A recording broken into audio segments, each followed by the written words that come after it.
Okay, so I just want to mention something very small on the parasha Shelach Lecha this week. Rabbi said we cannot let this week go by without mentioning this Yesod. It's one of the most famous, one of the most spoken about Yesodas, but that doesn't mean we shouldn't mention it. Just because it's famous, or just because everybody knows it, we have to do Chazara. Okay? The most famous Yesod in this week's parasha is as follows. The parasha begins, Shelach Lecha Anoshim, V'Yisuras Eretz Canaan. And we know what happened basically, that Klal Yisrael, wrongly so, sent people into Eretz Yisrael in order to spy the land.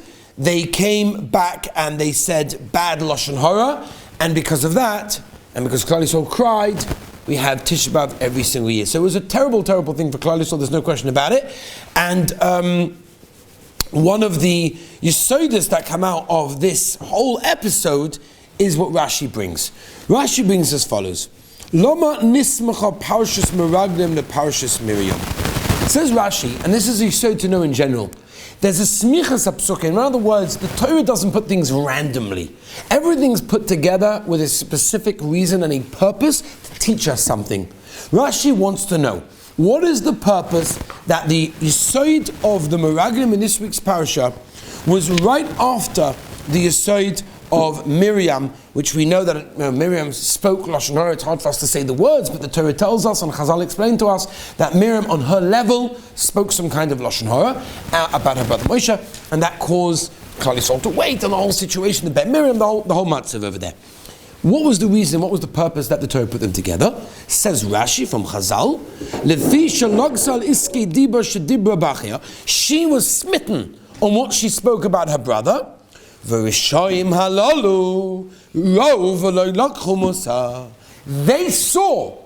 what happened. They were there. They saw what happened, but they didn't take the Mussar. Says Rashi, a tremendous Yesod.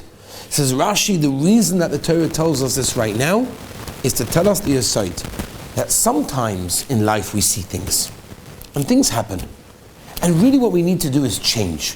We really need to do something, step up the game. We need to become better. We need to act different, but we don't. And Rashi is telling us that's what's going on over here. The whole Yesod of the Meraglim, why they did it and everything, that's for another time. But the Yesod is in the Manchester Rosh Hashiva Zeichan Tzadik V'Kodesh Levacha, as is explained in the Sefer Year of Adas by Rabbi Weiss Zatzal, is tell us this Yesod. And this Yesod is, what is Mussar? What is Mussar? What do we learn Mussar for? People have this people are allergic to learning Mussar. Gemara, no problem. Halacha, even better. Mussar, I'm a bit scared. What is Mussar? Or should we say better, how are we meant to learn Mussar? People have this idea that you learn Mussar. Okay, I heard this recently. I finished Chovis Alavavos. That's cute. You finished. First of all, it's an incredible accomplishment. It's a big sefer, a lot of shah, all these things. Shah b'tochen, avodas alekim, yichud, tons. Finish Chovis Alavavos. You're not learning a Mussar Sefer to finish it. You're learning a Mussar Sefer to live it. Rav Victor Miller famously said that most Mussar Sfarim are meant to be learned like Tosfos. How do you learn a Tosfos? You know what goes on first Seder over here. You open up the Gemara, you know the Gemara, Rashi. Look at Tosfos. Well, you just run through Tosfos. Nobody runs through Tosfos. Okay, finished. Finished Tosfos. What's next on the menu? You don't finish Tosfos. You learn Tosfos.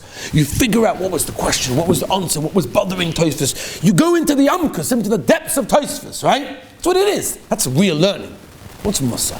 To learn the words, to say the words, or to learn to live those words.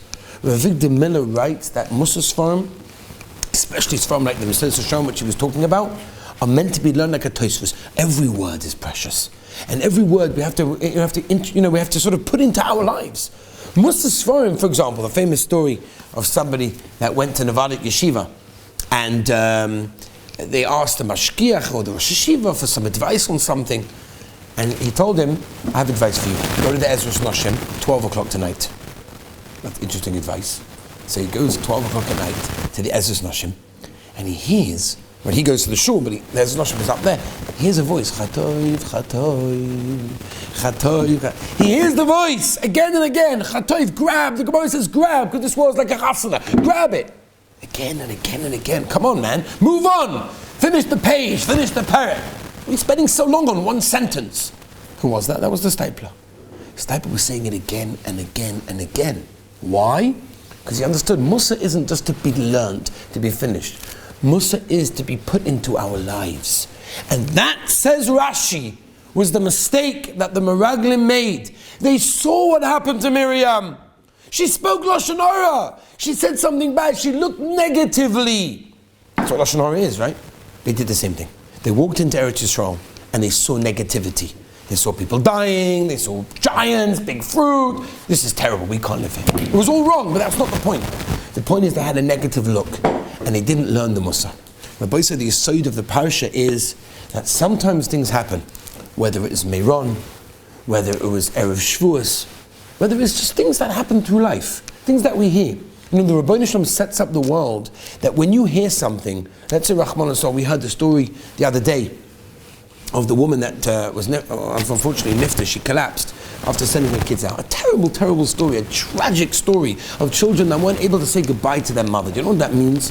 What's the pshat? Why did we hear that? Okay, I told it to you, but why did I hear it? Why did I tell you? How did you get to hear it?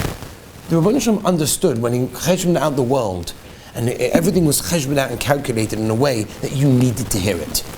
Because the Chazal tell us that sometimes the Rebbeinu Shalom wants us to change, but he can't. The Rebbeinu Shalom is not going to say, George, change. It doesn't work that way, right? It doesn't work that way. We don't have such a level of Nevi'im and Urim V'Tumim that tell us what to do. But the Rebbeinu Shalom sends us subtle signs. And those signs come from the outside. And the Rebbeinu Shalom says, when you don't listen to ones on the outside, we're going to bring them closer to home. And they're going to affect closer people to you. And Chas v'Shalom, Rahman al, if those don't work, we're going to make them even closer. Even Yavam, we understand what that means. Rabbi say, the whole world the Rebbeinu Shalom has in our lives is a sign, is to make us better, is to try and get us to the right place.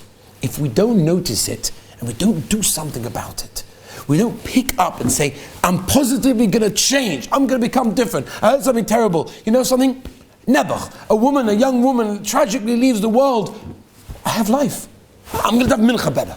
I'm going to have more kavana when I say Amen Yishmei Rabbah. I'm smiling at someone else that I don't normally smile to. I'm going to call out someone that I don't like so much and make shalom with him. I'm going to do something. That's what we have to do. That's what this is all about. Rashi says this week's parasha, and again, like I said, it's one of the most famous Yesodus, but so what? That doesn't mean we can't say it. Is that when we hear something, when we experience something, whatever it may be, don't just ignore it. Don't just say, oh, that's terrible, and move on. Can you pass the Doritos, please? Like hello? It didn't affect you? What's the matter with you? You have to do something. That, says Rashi, is the yesod of this week's parsha. Va'arishoim, Rashi calls them. Even though Ba'etzim we know they're called Anoshim. Anoshim means chashuvim. Ro v'lo lokchu Mussar. Every single one of us will be taken to din v'cheshbon. If we don't ro v'lo lokchu Mussar, we need to take the Mussar. We need to take into consideration what the Rebbeinu Shalom shows us in our lives and do something about it and change. And when we do that, the Rebbeinu Shalom says, that's so beautiful. That's so beautiful. You've taken any sign and you've done something with it. And Be'ez Hashem, if we do that, then Be'ez Hashem will have a gewaldige life.